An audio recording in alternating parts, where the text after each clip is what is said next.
TheArtWeb.net welcomes lovers of art and cinema to Creativity, a film series about celebrated contemporary artists.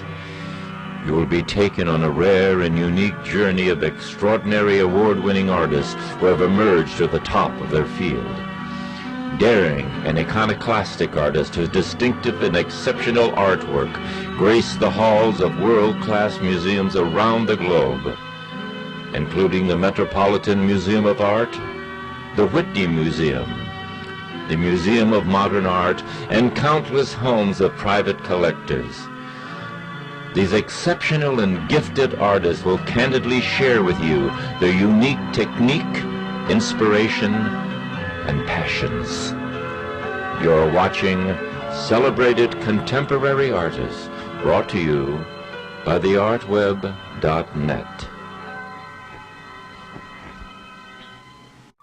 The ability of the new abstraction to act as a universal language is demonstrated by Wou-Ki. He arrived in Paris from his native Peking in 1947, and within a few years, and without renouncing the calligraphic subtleties of the Chinese tradition, he had assimilated the revolutionary Western developments and begun to exploit the lyric possibilities of abstraction.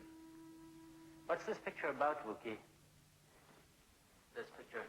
Oh, this picture is for my wife. I mean, she's dead 5.5 months before, you know. It's in memory to her. When did you leave China? Before the revolution. And why did you leave then? Because I never saw the original pictures before. And do you have the impression that modern art is opposed to your traditions? No, I don't think so. I think the modern paintings now, it's very close to the, very ancient Chinese art too.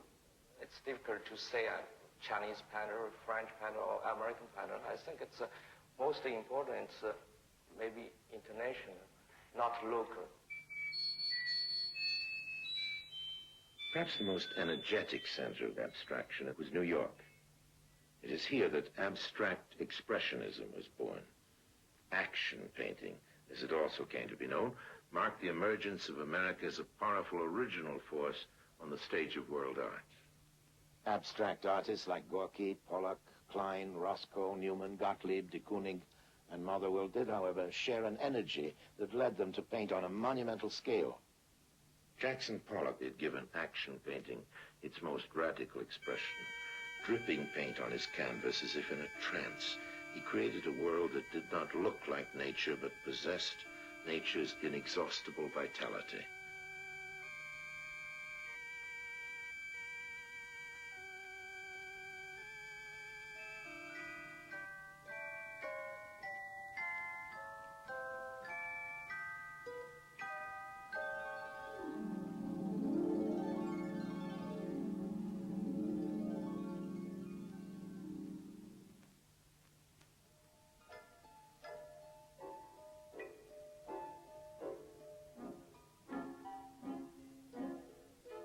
De Kooning lashed at the human image like a beast of prey tearing to shreds its victim. His savage impetus carried him over again and again into total abstraction.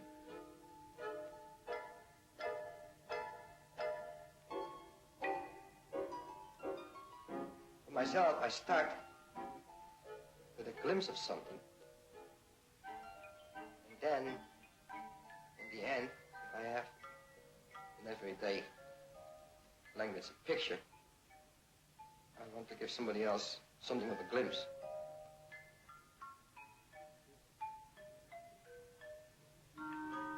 I had a little glimpse of something, and I find myself staying with it.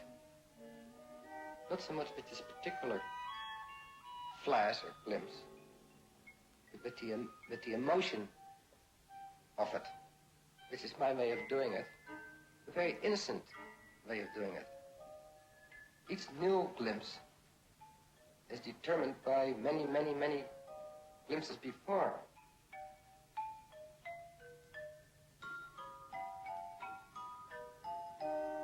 I I paint fast to keep that glimpse.